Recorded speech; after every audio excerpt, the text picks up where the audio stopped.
বন্ধুরা, এখনকার সময় রুদ্রা কার্টুনটি তোমাদের সকলের কাছেই অনেকটা প্রিয় একটি কার্টুন শো। কেননা তোমরা সকলেই এই কার্টুনটি নিয়মিত দেখে থাকো, তাই এই কার্টুনটি অনেকটা জনপ্রিয়তা অর্জন করেছে আমাদের সকলের মাঝে। কিন্তু বন্ধুরা, তোমরা কি জানো যে রুদ্রা কার্টুনটির আসলেও কি কোনো শেষ পর্ব আছে কিনা? আমার তো মনে হয় তোমরা অনেকেই জানো না যে রুদ্রা কার্টুনটির শেষ পর্বটি আসলে কেমন ছিল। তাই বন্ধুরা, তোমাদের কথা চিন্তা করে আমি আজকে তোমাদের জন্য নিয়ে আসলাম রুদ্রা কার্টুনের শেষ পর্বের ভিডিওটি। তো বন্ধুরা, ভিডিওটি শুরু করার আগে আমি তোমাদেরকে বলতে চাই যে আসলে আমিও একটি গেমিং চ্যানেল খুলেছিলাম, কিন্তু তোমরা কেউ জানোই না যে আসলে আমার গেমিং চ্যানেলটি কোনটা। তাই আমি তোমাদের সকলকে জানানোর জন্য এই ভিডিওটির কমেন্ট বক্সে লিংক দিয়ে রেখেছি। তো তোমরা সকলে যাও এবং সাবস্ক্রাইব করে দিয়ে আসো আমার গেমিং চ্যানেলটিকে। তো বন্ধুরা, বেশি ফালতু কথা না বলে শুরু করা যাক রুদ্রা কার্টুনের সেই ভয়াবহ শেষ পর্বের স্টোরিটি।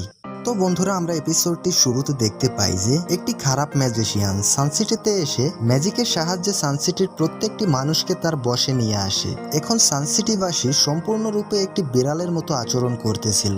আমরা দেখতে পাই এদের মধ্যে রুদ্রার সব থেকে প্রিয় বন্ধু মায়রা এবং বরুণও ছিল। ওদেরকেও ম্যাজিশিয়ানটি তার জাদুর মাধ্যমে বশ করে রেখেছিল।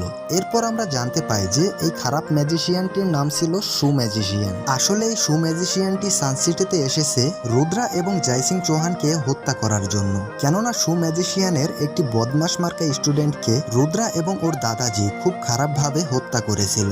আসলে হয়েছিল কি, ওই বদমাশ স্টুডেন্টটি সানসিটিতে এসে ওর জাদুর মাধ্যমে সানসিটির উপর অন্যায় অত্যাচার করতেছিল।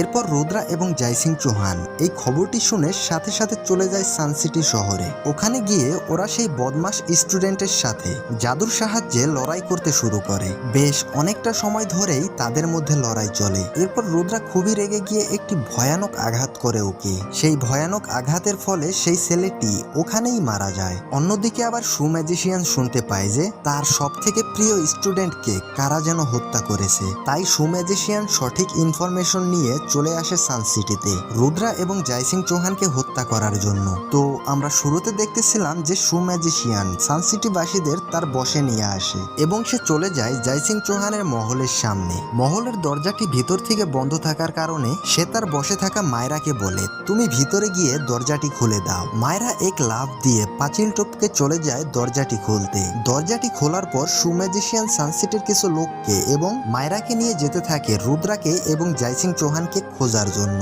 সকলে মিলে এদিক ওদিক খুঁজতেছিল তাদেরকে। তখনই একটি মেয়ে জাইসিং চৌহানকে ঘুমানো অবস্থায় দেখতে পায়। তাকে দেখার সাথে সাথেই মেয়েটি তার মুখ থেকে মাকড়সার জাল ছুড়তে থাকে জাইসিং চৌহানের উপর। কিছুক্ষণের মধ্যেই জাইসিং চৌহানকে ওই মেয়েটি আটকে ফেলে ওই জালের মাধ্যমে।